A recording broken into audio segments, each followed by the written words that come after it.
Hyderabad study में आज तारीख है 19/2020। चलिए देख लेते हैं कौन कौन से आर्टिकल हमें डिस्कस करने हैं।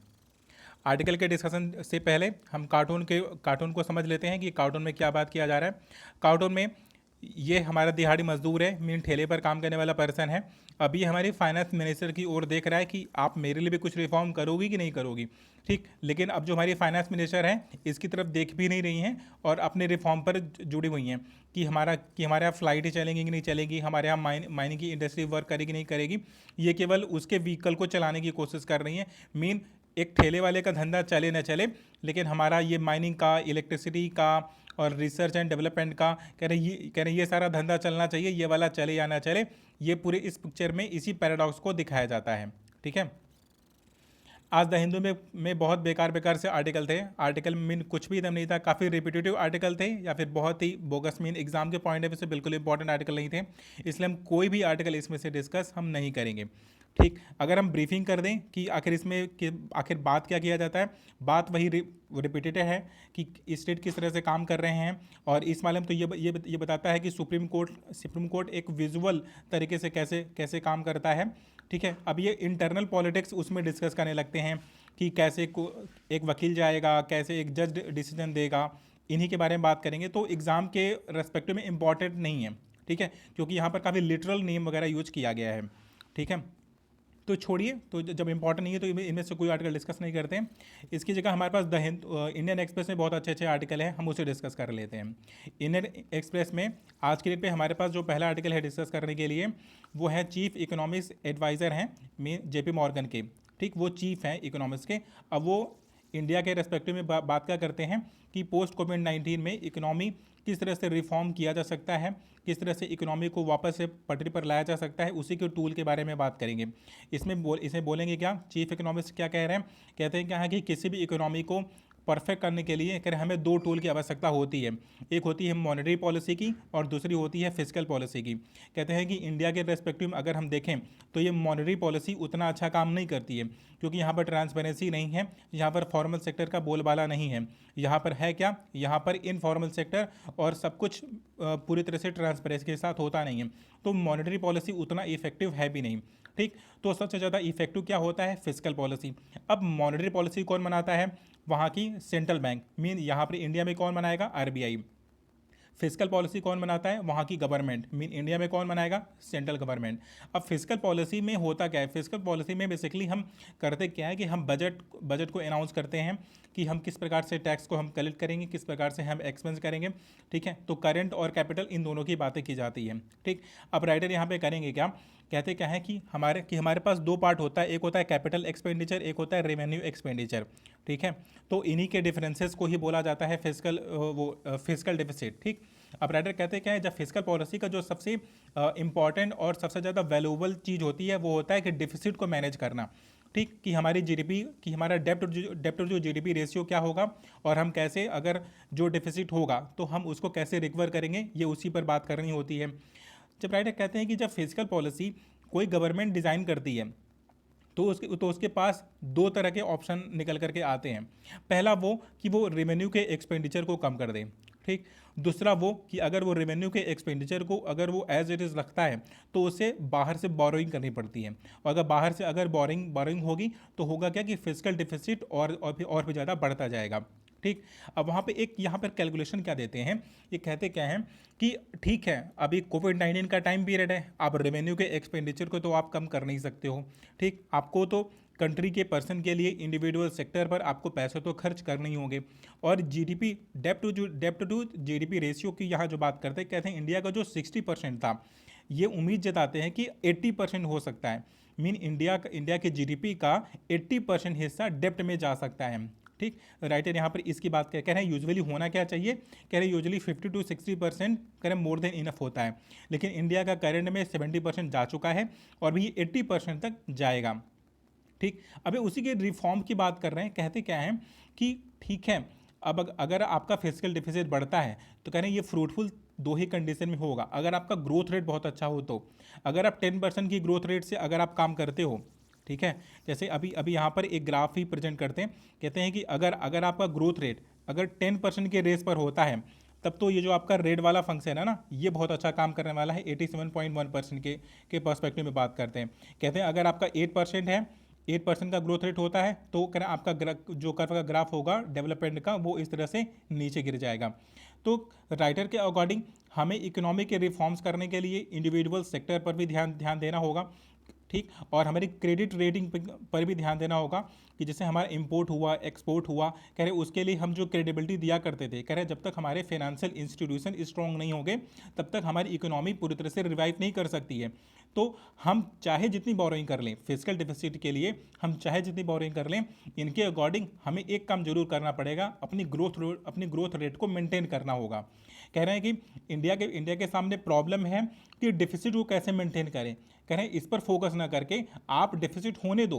अगर आपके ऊपर कर्ज चढ़ रहा है, आपके ऊपर डेप्टनेस आ रही है, ठीक है, आने दो, आप एक्सपेंसेस करो, लेकिन उन एक्सपेंसेस से इस प्रकार से रिवाइव करो, इस प्रकार से उन पैसों को खर्च करो कि आपकी इकोनॉमी की ग्रोथ रेट बहुत अच्छी रहे। क्योंकि अगर आपका ग्रोथ रेट अच्छा रहेगा तो आपके ऊपर कितना भी ज़्यादा कर्ज रहेगा वो उतर जाएगा। ठीक, इस पूरे आर्टिकल में इसी पर्सपेक्टिव में पूरी बात करते हैं। ये 2-3 बातें बताते हैं। कहते हैं कि अच्छा, कि प्राइमरी डिफिसिट क्या होता है, फिजिकल डिफिसिट क्या होता है, ये इसी की बात करेंगे। कहेंगे कि प्राइमरी डिफिसिट वो डिफिसिट होता है कि हम अपने कर्ज का इंटरेस्ट पे कर रहे होते हैं, कि हमने जो पैसा उधार लिया है किसी पिछले वर्ष में, अगर हम उसका इंटरेस्ट पे करते हैं तो उसको बोला जाता है प्राइमरी डिफिसिट। राइटर के अकॉर्डिंग प्राइमरी डिफिसिट होना कह रहे सबसे खराब बात होती है। कह रहे जैसे जैसे ये बढ़ता जाता है, कह रहे वैसे वैसे होता क्या है, इकोनॉमी चूंकि हम डेवलपमेंट पे खर्च कर नहीं पाते हैं, बेसिकली एक तरह से इंटरेस्ट पे करना हो गया। ठीक है, तो राइटर के अकॉर्डिंग कि हमें फिजिकल डिफिसिट अगर बढ़ रहा है तो ठीक है, बढ़ने देना चाहिए, उसमें कोई इशू नहीं है, लेकिन हमें अपने ग्रोथ रेट को बहुत अच्छा करना होगा और प्राइमरी डिफिसिट को कम करना होगा। अगर हम कोई डेप्थ ले रहे हैं या कोई पैसा उधार ले रहे हैं तो हमें विद इन ईयर उसे चुका देना चाहिए या उसको कम कर देना चाहिए। ठीक, वो नेक्स्ट ईयर में एज अ प्राइमरी डिफिसिट नहीं बढ़ना चाहिए। ठीक, प्राइमरी डिफिसिट हम डिस्कस कर चुके हैं कि क्या होता है। प्राइमरी डिफिसिट हमने इससे पहले जो भी उधार लिया हुआ है, ठीक, एक इंडिविजुअल फैमिली में भी उधार तो लिया ही जाता है, तो उसी तरह से अगर कोई गवर्नमेंट उधार लेती है, पैसा उठाती है कहीं से, चाहे वो आरबीआई से उठाए चाहे वो बाहर से उठाए, अगर उस पर इंटरेस्ट पे करना पड़ जाए उसे, तो उसको बोलेंगे कि ये प्राइमरी डिफिसिट है। ठीक, और अगर अदर बोरिंग करनी पड़ती है तो उसको बोला जाता है फिजिकल डिफिसिट। क्योंकि गवर्नमेंट दो ही तरह से खर्च करती है, या तो कैपिटल में या तो रेवेन्यू में। अब कैपिटल और रेवेन्यू में एक्सपेंडिचर में जो डिफरेंसेस होगा, हमारे पास जो इनकम आ रही है और जो हमारे पास एक्सपेंडिचर हो रहा है, कह रहे उन दोनों के डिफरेंस को ही फिजिकल डिफिसिट बोला जाता है। ठीक, ये वाला आर्टिकल डिस्कस हो गया। हमारे पास नेक्स्ट आर्टिकल है, ये इंटरनेशनल रिलेशन के एक्सपर्ट माने जाते हैं सी राजा मोहन। ठीक, तो सी राजा राम मोहन की बात क्या करते, कहते हैं इंडिया ने बहुत एक्टिव डिसीजन लिया है जब डब्ल्यूएचओ की मीटिंग होने वाली है। कह रहे हैं उसने 5I को सपोर्ट किया है।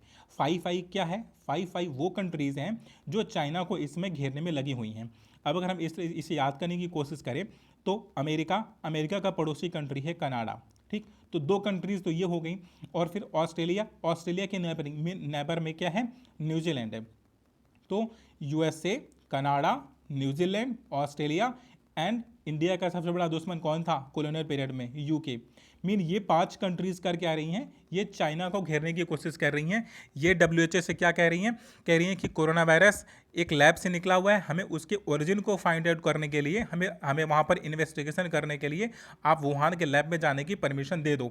लेकिन चाइना क्या कर रहा है? चाइना मना कर रहा है, कह रहा नहीं कि कोई इन्वेस्टिगेशन नहीं होगा, कोई यहाँ पर इंक्वायरी नहीं होगी, हम आपको यहाँ पर रिसर्च करने नहीं देंगे, यहाँ पर खोजबीन नहीं करने देंगे। ठीक, जबकि 5 कंट्री का क्या कहना है कि आप कुछ भी कर लो, मुझे तो वहाँ पर सर्च करना है, मुझे वहाँ पर ये पता लगाना है कि ये नेचुरल प्रोसेस से ये वायरस बना है या फिर किसी लैब में आपने इंटेंशनली इसे डेवलप किया है। ठीक, तो जैसे ही ऑस्ट्रेलिया ये प्रपोजल भेजता है, किसके पास भेजता है? डब्ल्यूएचओ के पास, कि जो नेक्स्ट वाली असेंबली होने वाली है, कह रहे उसमें मेरा ये प्रपोजल है। अब राइटर यहाँ पर कहते क्या है? सी राजा राम मोहन बोलते हैं कि 194 कंट्रीज़ हैं डब्ल्यूएचओ में। अब 194 कंट्री में 2/3 कंट्रीज़ मीन 66% कंट्रीज़ का सपोर्ट मिल सकता है इसके। और ऑस्ट्रेलिया इस बात के लिए शुक्रिया भी अदा करता है। ठीक, और कह रहे हैं लेट ही सही, लेकिन प्राइम मिनिस्टर मोदी ने भी इन 5 कंट्री का साथ दे करके बहुत बोल्ड डिसीजन लिया है, क्योंकि अभी तक हम चाइना से डर करके चाइना का विरोध नहीं कर रहे थे, कह रहे ये तो हम गलत कर रहे थे, क्योंकि जितना ज़्यादा हम डरेंगे उतना ज़्यादा वो हमें डराएंगे।